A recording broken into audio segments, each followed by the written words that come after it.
I just remember him hitting the ball very hard, squaring the ball up, and everyone jumping out of their seat in the dugout and you know, saying, you know, go baby, go baby, go baby, and like trying to talk the ball along. I heard everyone cheering. I watched the balls went flying over, you know, right field fence. It had to have gone about 340. That first home run got out of here in about, you know, 4 or 5 seconds. I mean, people hit home runs all the time, but when Coleman hit his first home run, that was a special sound. Sitting around my dorm room waiting to call my dad about my first home run that was long, like 2 hours. He said, yeah, I hit one into the pond, and I like, well, I don't know what you mean. He says, you know where the pond is? And I said, oh, no you didn't, Dillon, no you didn't. I said, do not tell me that you hit a home run if you didn't hit a home run. Couldn't take it if he had, you know, been just kidding around with me.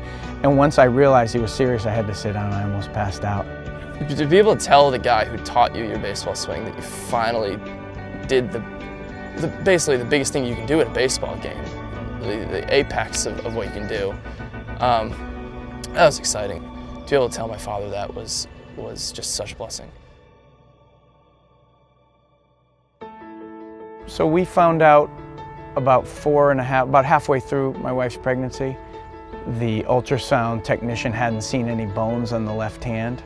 It was very difficult to process, you know, that next day. We did a lot of crying and trying to figure out how we're going to raise this child. One thing we felt strongly about, and that was that there would be no doubt, that he wasn't going to have any limits. I touched a baseball before I could even remember it. You know, from the point I could grip something, it wasn't a rattle, it was a baseball. By the time he was 1.5, he was swinging the bat a little bit. He couldn't even hold the bat well when he was 4 and 5 years old. It was so heavy for him. That's out of here! We were pretty confident he'd be able to play. I didn't know to what level, but I had confidence it would be a long way. Pete Gray played you know, he was a position player. With Dillon having a lot more on his left arm than Pete Gray had, Pete Gray was above the elbow, I said he can do it. The biggest challenges were not only getting people to believe that I could play, but convincing myself that I could. And those small details of the game, like switching the glove off a ground ball and strengthening my arm enough to make it a seamless effort, that was challenging. He didn't get picked in Little League as a 10-year-old. He was a very good baseball player because there were coaches out there who just said, I'm not taking a chance on a kid with one hand. Knowing you put your mind hard enough to something and knowing that kids who you knew didn't have as much talent as you or didn't put their mind to it, it was frustrating, it really was. As I got older and bigger and stronger, then that started to show. My dad said, be patient, it will come. As he became stronger, his swing became more and more powerful and just quicker.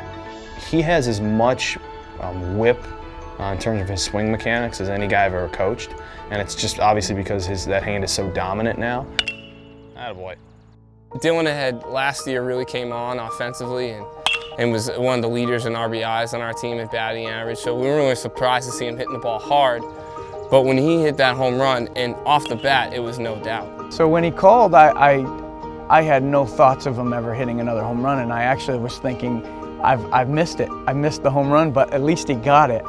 2 days later, my dad came down to watch our game against Curry, and after hitting one home run, I was really disappointed he couldn't see it.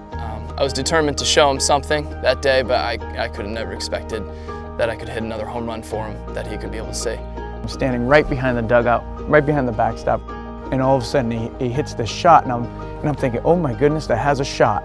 And the ball goes out. I felt like I was dreaming.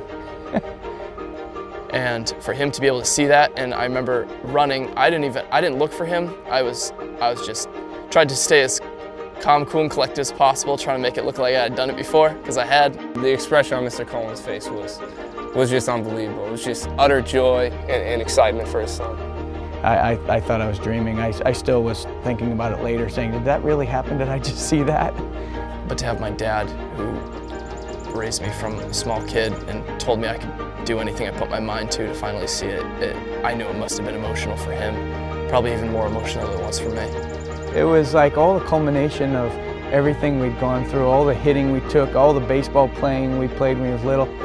I've been very proud. I mean, just proud. I'm just so thankful that God's given me the opportunity to play and just for everything He's given me.